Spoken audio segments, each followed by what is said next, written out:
This is the Veterans Business Journey, where we honor our veterans and celebrate their achievements. This edition of the Veterans Business Journey is made possible by the McFarland Historical State Park Advisory Committee. Florence, Arizona recently celebrated the 75th anniversary of the GI Bill and the accomplishments of Ernest McFarland, considered the father of the GI Bill, a historic legislation that for decades has provided veterans a leg up and a good start after serving their country. Well, this is a wonderful opportunity to celebrate not only the signing and the actual bill that was signed in 1944, the Veterans Readjustment Act, and it later became the GI Bill. I personally have used the GI Bill to further my education as a law enforcement officer. Went to school, got an Associates of Arts degrees, and I also got another degree utilizing the GI Bill. Tell me about the GI Bill, how it helped you. Oh, it helped me. And, I went to be a television man. I became a better life then, raised 3 kids, and the rest is history. The GI Bill is remarkable. I joined the Marine Corps in '76, didn't have a clue what I wanted to do. But while I was in there, I took correspondence courses. Then once I got out, I used my GI Bill to go to school. Without the help of the GI Bill, I may not have continued my education. I went to a tuition-free college where actually then the GI Bill paid me to go to school. And that's what I was saying, life was great after that. I continued, I got my bachelor's degree, went on to get my master's degree, and then I'm also a graduate of the FBI National Academy. The GI Bill was one of the greatest social programs that our country ever had. It created a middle class in the United States. It helped so many people as compared to the World War I veterans who came home to unemployment lines and soup kitchens. The World War II veterans could go to school, get business loans, and they could, start home ownership.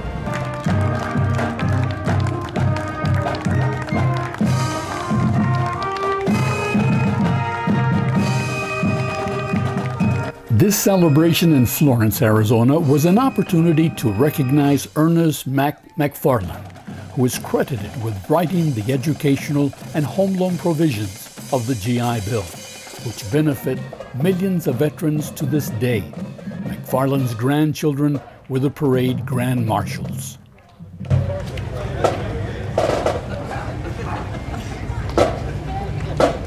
Oh, this is great. The town of Florence is where my grandfather started his Arizona life, and they're honoring him and the work that he did with the GI Bill. And he would be deeply honored that his hometown folk are recognizing him and his work.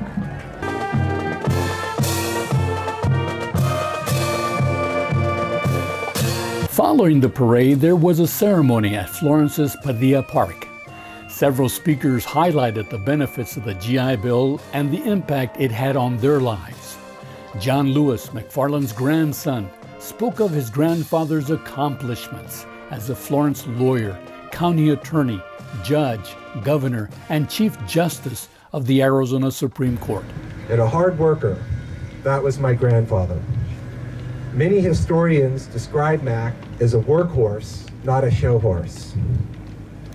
Mac was most interested in making the United States and Arizona a better place for everyone, instead of just making a name for himself.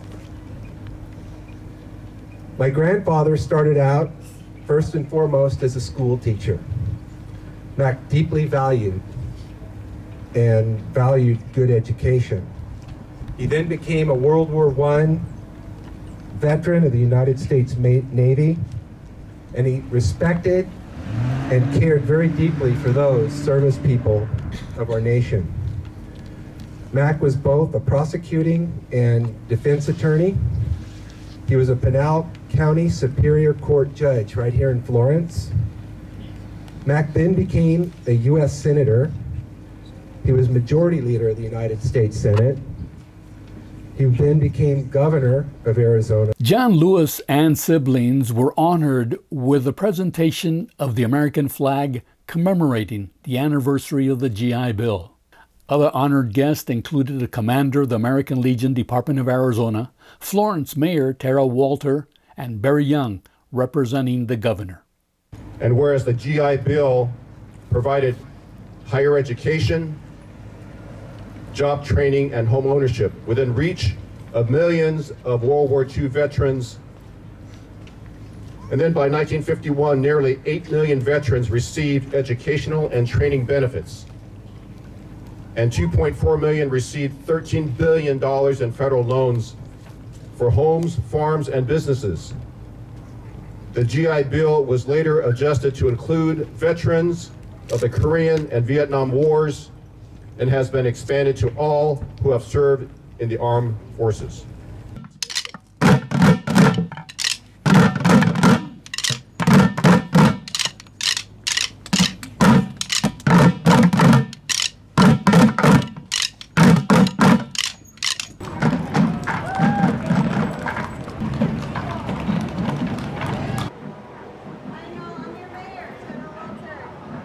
The 75th anniversary of the GI Bill celebration in Florence was hosted by the American Legion Post 9, McFarland State Historic Park, and the Greater Florence Chamber of Commerce. Proceeds from the event will benefit Post 9's charitable programs and the construction of a new Veterans Memorial at the Florence Library and Community Center. Tours were also provided of McFarland State Historic Park,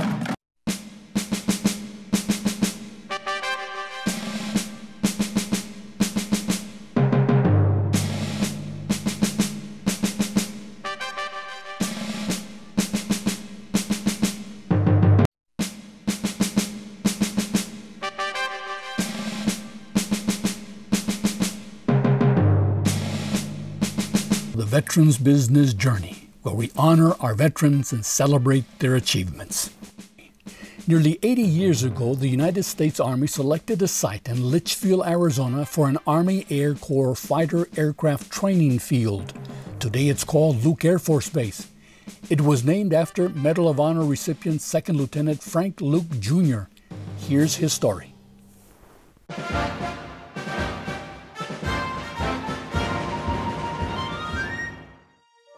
Lieutenant Frank Luke, over the span of 17 days in September 1918, shot down 18 German aircraft. 14 balloons and 4 planes were destroyed in only 30 hours of aerial combat. This incredible feat propelled him to the coveted status of ace, second only to Ace of Aces Captain Eddie Rickenbacker. Rickenbacker said Lieutenant Frank Luke was the most daring aviator and greatest fighter pilot of the entire war. Lieutenant Luke was born on May 19, 1897 in Phoenix, Arizona. He exemplified the qualities of a combat pilot: razor-sharp instincts, natural hunting skills, and exceptional courage. Shortly after war was declared, he enlisted, taking these skills to the Army Aviation School in the late fall of 1917. In April 1918, Luke was assigned to the 27th Aero Squadron, known as the Screaming Eagles, based outside of Paris.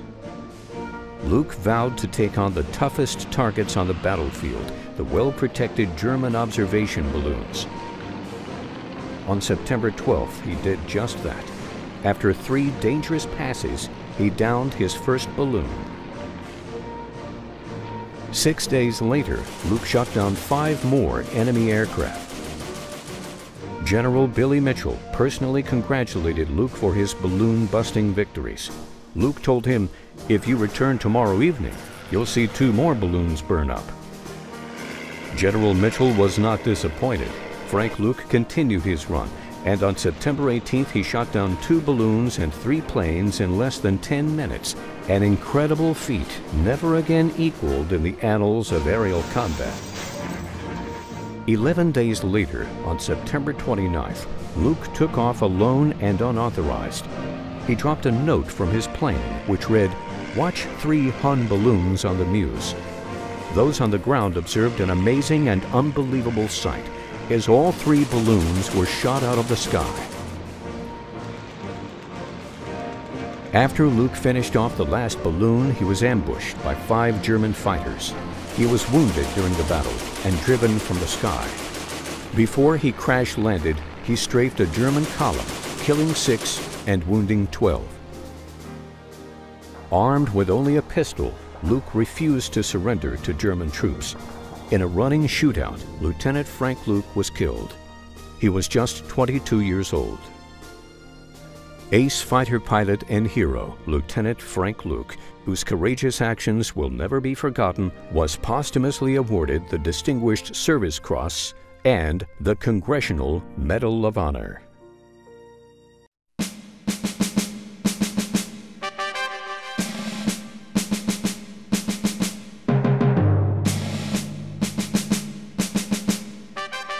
"100 years ago, the American Legion was established.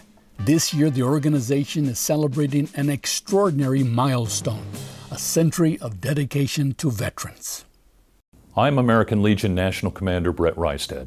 A century ago, the American Legion was founded by veterans who had a post-war mission. Their mission, one that continues today, was to care for veterans, provide patriotic programs for our nation's youth, advocate for a strong national defense, and instill a societal pride in what it means to be American. It is our posts, however, that people see every day. Whether your post is 100 years old or 100 days old, this birthday, our 100th, is about you. The fact is that no program, no fundraising initiative, and no legislative achievement of the American Legion could ever succeed without the hardworking men and women that comprise our American Legion family. From the drafting of the original GI Bill to the creation of the VA, the American Legion has had an unparalleled record of success. I know that I can count on all of you to continue your dedicated service to our country and our American Legion. And if, like me, you believe the American Legion will continue to accomplish great things in its second century, let's all commit to recruiting and especially renewing past members so we can continue to be a strong American Legion for a strong America. For now, happy birthday, Legionnaires. We are Team 100.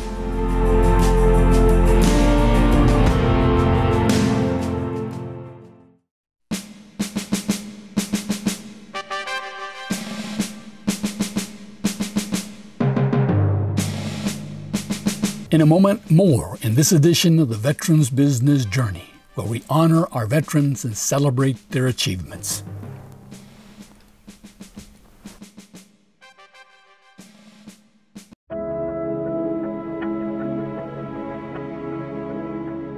On October 26, 2005, I was shot in the head by a sniper with an armor-piercing round. The doctors told my parents that I would not survive, but I am here now. They took out the front of my skull because it was damaged and because my brain was so swollen.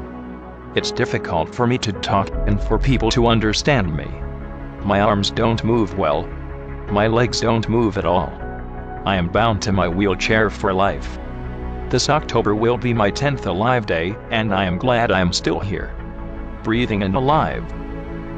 I work hard to get better every day and never give up. You're proud of that one? To put it on your shirt, huh? Yeah. You earned it? You sure did. Sure did. Wounded Warrior Project has been a huge part of my family's life for 10 years. When you are a soldier, you are part of a unit, and everyone helps and defends each other. We live in a beautiful world. We should take care of each other. Thank you, Wounded Warrior Project, for everything you do for my brothers and sisters.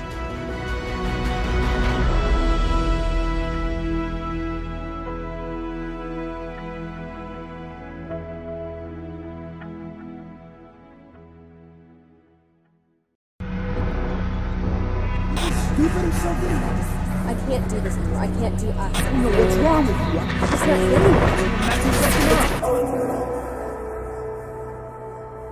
You are dealing with pain, anger, a heaviness. It feels like there is no way out. It seems like you are in this by yourself, battling alone. But you are part of one Army family, shoulder to shoulder with a community there to get you through these hard times.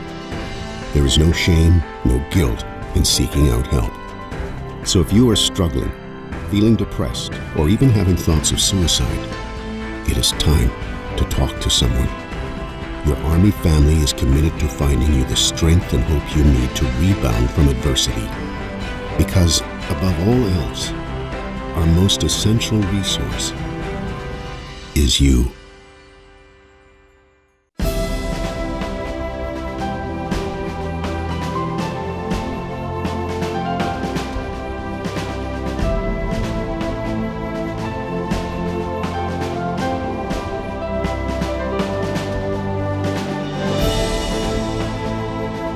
Welcome back. I'm Jesus Hernandez, and this is the Veterans Business Journey.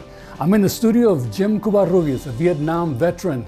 His story is about culture, traditions, and the passion for being American. For more than 3 decades, life for Jim Covarrubias has been a journey of creative and cultural discovery. His artistic accomplishments are numerous and include educational projects that enhance the importance of Native American and Latino cultures in Arizona and the Southwest.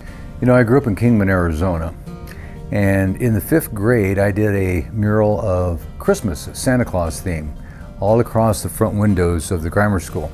Came out in the local newspaper and people would kind of recognize me as being an artist. So from that time on I knew that I had some talent, and I kind of liked that.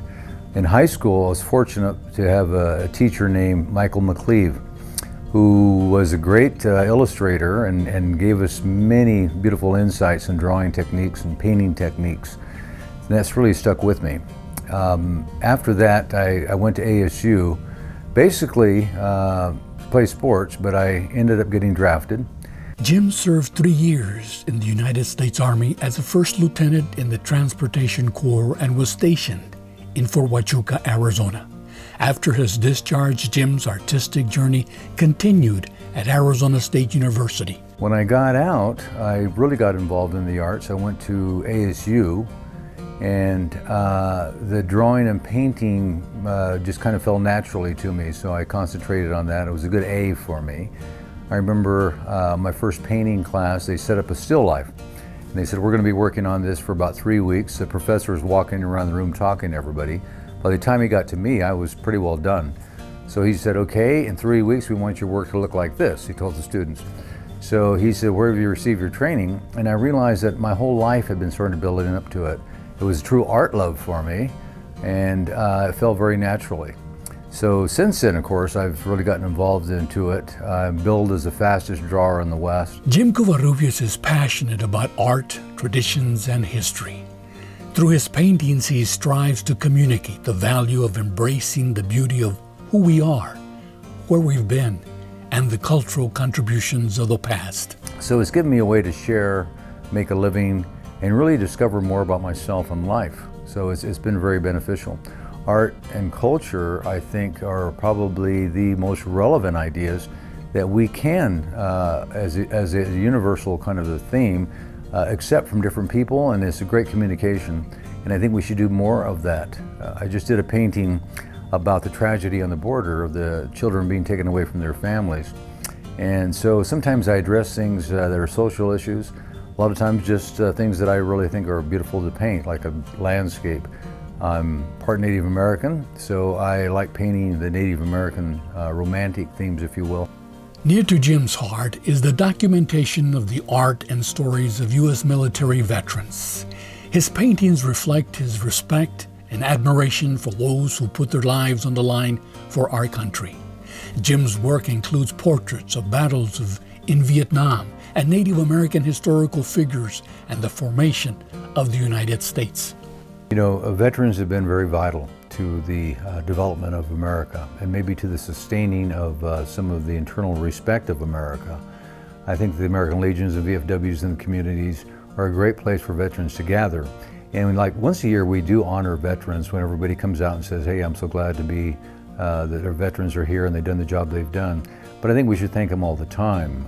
And I think that that's part of our responsibility as Americans, is to realize that veterans have been an important part of our growth and as the idea of what communities are. This Army veteran believes in giving back to the community and is regularly booked for live painting performances and speaking engagements on the cultural history of the Southwest. So what I've done lately is I've created a Native American opera. This is the cover of the Kokopelli opera. It's called Kokopelli the Legend, and it's a story of Arizona in the 13th century when it was Native American land, and what happened to those people and what they gave us in our own culture that we still use today. The idea of telling stories is very important to Native Americans, and it has become a great healing thing for me too. Over the years, Jim Covarrubias has come to understand the magical power of creating art. He believes painting can help veterans struggling with PTSD. He says it can help them through those difficult times. So what I've done in my life, I've used art as therapy, and now I actually share that with other veterans. I believe it's very powerful therapy, and I believe sharing it even through the written word is very powerful. And maybe even just recording stories like this and interviews like this is important, because it helps you address it, and it helps you to share it with other veterans who might say, you know what, maybe I need to put that down on paper, maybe I need to look at it a different way. When you do a painting, it kind of takes you out of the normal world. So you're in a safe place. You're doing something that's just your own thought. I just hosted a veteran show, and we did it at the Military Museum. Most of the art was not military dressed. It was landscapes or abstract or you know, flowers, and it was what people thought was important to their lives now. Very proud to be a veteran. Very proud to have served my country.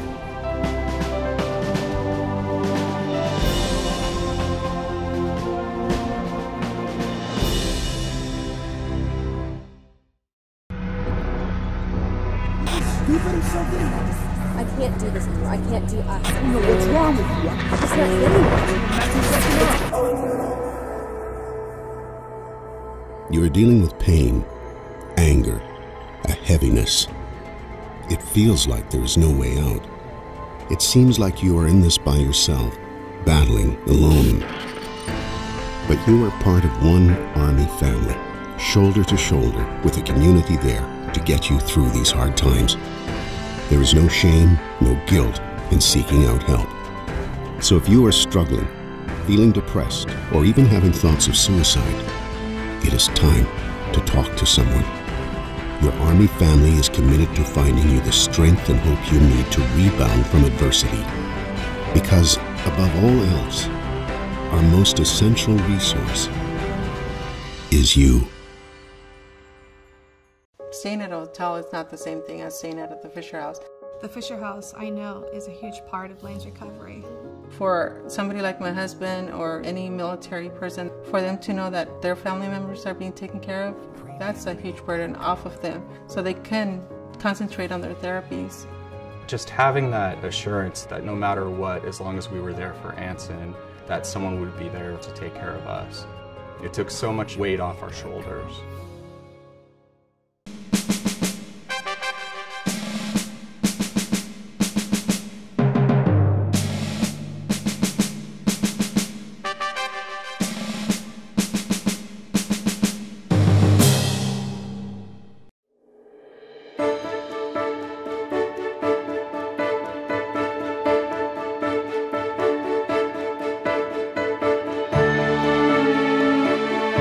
Recently, on the campus of the University of Phoenix, several veteran-friendly companies came together to provide veterans the opportunity to explore new careers and job opportunities. I was not aware of the obstacles veterans had 5 years ago. When I was asked to host this event, my grandfather was in the Navy, but we never talked about him being in the military, so I had no knowledge of any veterans or military, no family members, and didn't know the obstacles and issues that they've had.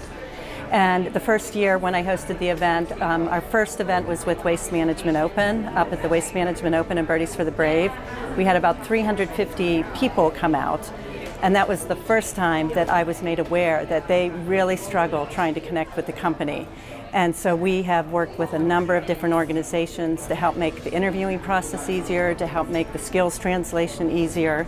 And just about every company here If they don't have a job for them, they're still going to coach and give the veteran some advice. 30 companies stepped up to support the effort by BestCompaniesAZ Military Business Networking and Career Event.